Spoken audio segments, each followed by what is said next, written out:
On a été un des premiers cabinets à avoir un fax et à avoir des machines de traitement de texte c'était des grosses IBM. C'était extrêmement innovant. Imaginez-vous qu'avant cela, quand il y avait des fautes de frappe, vous refaisiez toute la page.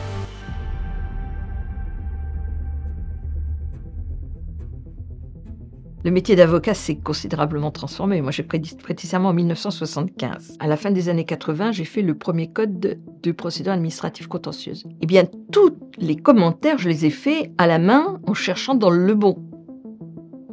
J'en ai des souvenirs en pleurant à 3 heures du matin parce que je n'arrivais pas au bout du bout. Donc vous imaginez la transformation aujourd'hui quand on peut taper un numéro d'article et voir sortir toute la jurisprudence qui va bien avec.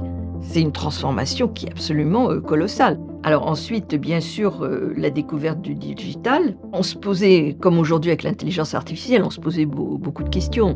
Et on n'en mesurait pas du tout toutes les transformations que ça allait induire. Ça laisse du temps pour tout le reste. C'est-à-dire la réflexion sur les dossiers, le temps passé avec les clients ou les collaborateurs, le temps humain tout simplement. Je pense que ce qui est vraiment fondamental, c'est d'arriver à ce que tous ces outils restent dans la sphère de la démocratie et n'en sortent pas. L'IA, c'est très bien, mais ce n'est pas un substitut à l'intelligence humaine et ce n'est pas un substitut à la liberté des individus. Ça ne doit en aucune manière être cela. Le métier d'avocat se transforme, mais le fond des choses est toujours le même, c'est-à-dire d'apporter un soutien juridique à des entités ou à des individus, à la condition de se tenir à la rigueur.